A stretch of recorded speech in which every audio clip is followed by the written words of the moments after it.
Diascofoot, le miroir du football de la diaspora congolaise.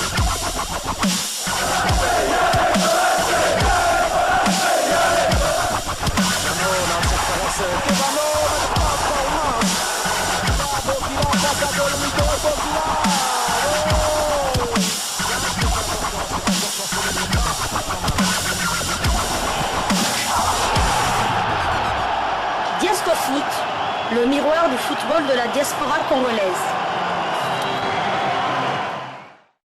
Vous êtes en train de suivre Diascofoot, les miroirs du football de la diaspora congolaise. Diascofoot du samedi 27 août 2022. Nous profitons de l'occasion pour vous souhaiter déjà un bon week-end.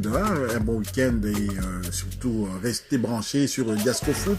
Nous allons commencer cette première livraison sportive du 27 justement par l'information concernant les mercato de Cédric Bakambu Bakagol. Et ben Cédric Bakambu a dit non cette année Vigo. Dans la tête de Cédric Bakambu, c'est l'OM et rien d'autre. Malgré les jours qui passent et les rumeurs qui affluent autour de lui, l'intention de l'attaquant congolais n'a jamais changé. Elle a au contraire été renforcée désormais par le départ du Polonais Arkadiusz Milik, qui est parti du côté de la Juventus de Turin. Arkadiusz Milik qui était vraiment un grand concurrent de Cédric Bakambu au sein de l'attaque de l'Olympique de Marseille. Envoyé par certains au Celta de Vigo, notamment par la presse, Cédric Bakambu avait déjà résolu le problème depuis quelques semaines en disant que ce qui court dans les médias ne sont que des rumeurs. Cédric Bakambu ne se voit pas quitter l'OM cet été. Les joueurs veulent rester absolument convaincus de pouvoir tenir sa place dans le 11 de Tudor. Il en a fait part au coach du Celta de Vigo, lui qui faisait les yeux doux à l'ancien attaquant de Villarreal. J'ai entendu ces rumeurs sur lui, mais il m'a déjà dit non. Il y a longtemps, donc voilà. Je ne me souviens même plus, j'imagine que c'était le jour de l'anniversaire d'Iago Aspas, le 1er août, voilà. Il m'a remercié de mon intérêt, mais à ce jour, il n'a pas l'intention de quitter l'Olympique de Marseille, révèle Eduardo Koudé, l'entraîneur du club de la Liga. Peut-être qu'après-demain, il m'appellera lui-même pour m'informer qu'il est partant, mais je n'en suis pas sûr. Ainsi, ça m'émuse donc l'espoir de voir Cédric Bakambu atterrir du côté de l'Espagne durant ces mercato. Les Marseillais n'ont pas l'air intéressés par un autre projet que celui d'un club appelé à disputer la Champions League européenne cette saison. Cédric Bakambu n'a jamais joué cette saison de Champions League là vraiment, et pour lui ce serait vraiment peut-être le clou de sa carrière pour commencer déjà, pour qu'il puisse ne pas avoir de regrets après sa carrière qu'il n'avoir jamais joué cette compétition. Vous savez déjà qu'il ne va peut-être pas jouer la Coupe du Monde de toute sa carrière. Donc maintenant, s'il ne joue pas la Champions League, il va se sentir quand même un peu diminué par rapport aux autres. Donc il veut quand même garder un bon souvenir de cette compétition. Entendre l'hymne national de la Champions League, pas l'hymne national, mais l'hymne de la Champions League, ce serait vraiment quelque chose de très important pour lui. Donc voilà, nous sommes à moitié satisfaits. Nous attendons vraiment que le mercato puisse prendre fin et que Cédric Bakambu puisse demeurer au sein de l'attaque de l'Olympique de Marseille.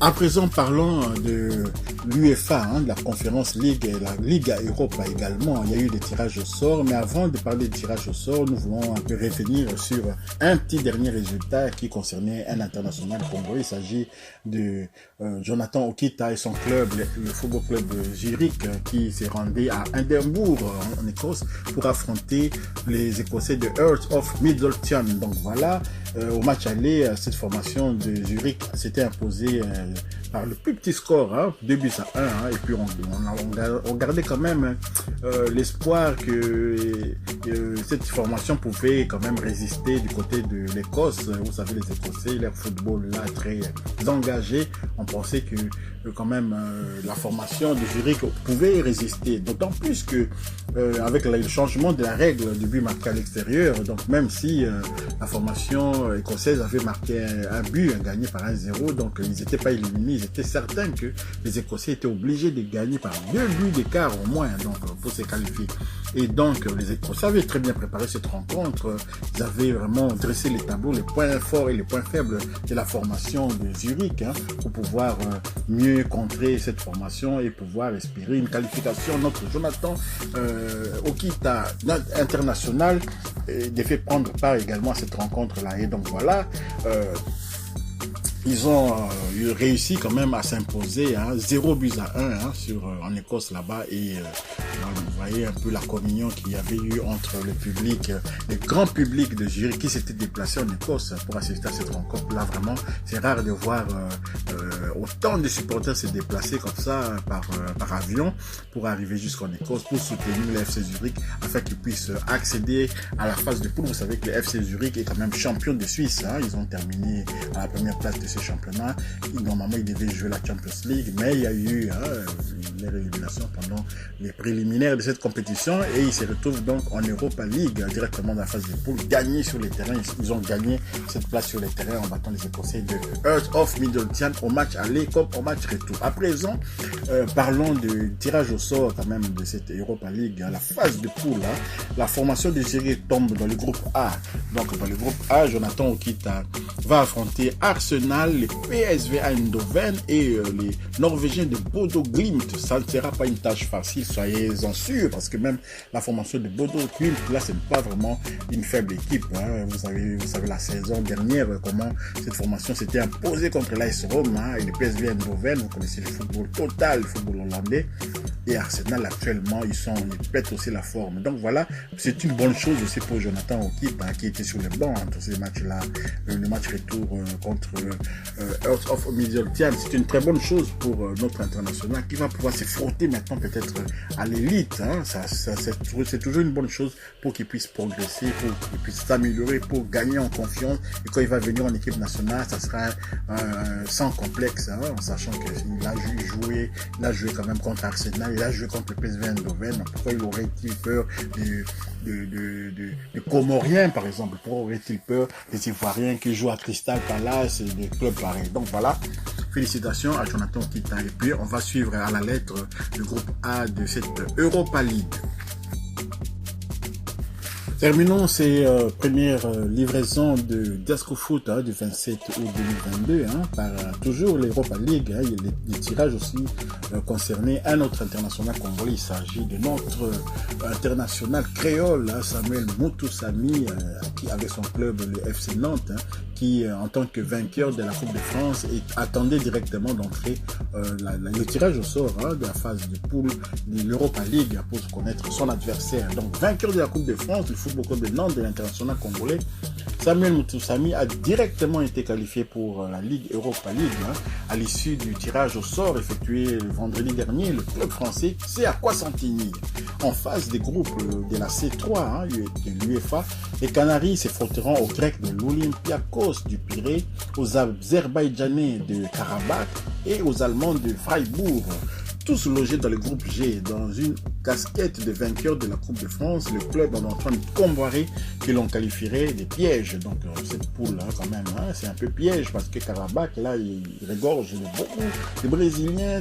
On avait déjà vu la saison dernière sur la scène européenne, et vous connaissez les Grecs de l'Olympiakos, plein d'expériences, de joueurs expérimentés. À l'attaquant El Arabi, le Marocain El Arabi, joue notamment au sein de cette formation de l'Olympiakos du Pirée. Donc voilà, âgé de 26 ans, l'international congolais Samuel Moutoussamy va pour la première fois de sa carrière disputer une compétition européenne interclub. Courage à lui et félicitations à Samuel Moutoussamy pour quand même toujours garder la forme et rester souvent, être titulaire, avoir toujours la confiance du coach Antoine Comboiré. On va voir si Gaël Kakuta pourra les rejoindre dans cette formation-là et disputer cette compétition. Mais pour le moment, rien ne bouge encore de ce côté-là. Les mercato courent encore, donc ça peut encore changer. Observons un peu ce qui va se passer. Et le Football Club Nantes, qui avait perdu aussi un autre binational congolais, brillant la saison dernière, il s'agit de Colomani, donc il est parti du côté de l'Allemagne. Donc on espère quand même que le Football Club de Nantes va pouvoir sortir de ces poules-là pour que la compétition puisse se prolonger pour notre international congolais. Vraiment, on veut le voir le plus longtemps possible dans cette compétition. Pas d'élimination élimination précoce parce que il nous reste plus grand monde, parce que vous savez, comme Meshak Elia a été écarté de la compétition, donc les Beşiktaş ne sont même pas sur la scène européenne, donc et puis l'autre encore, Marcel Tisserand est parti du côté de l'Arabie Saoudite. Il nous reste pas vraiment grand monde sur cette scène européenne. Là, on va vraiment s'accrocher au peu qui nous reste. Voilà, si vous avez aimé quand même cette livraison sportive qui vous a apporté peut-être des informations que vous n'aviez pas pris connaissance, merci de pouvoir nous laisser des bons commentaires, de liker également, et puis aussi d'activer la petite cloche de notification afin de ne pas manquer le prochain numéro de Diasco Foot qui arrive là très bientôt. On va parler de Florent Ibenge Ikwangé qui est parti s'imposer, qui s'est imposé encore en amical une fois de plus contre les gagnants de la Champions de commencer avec un doublé de Lille pour Maccabi. Ne manquez pas cette deuxième livraison sportive du samedi 27 août 2022. Diasco Foot vous dit à bientôt.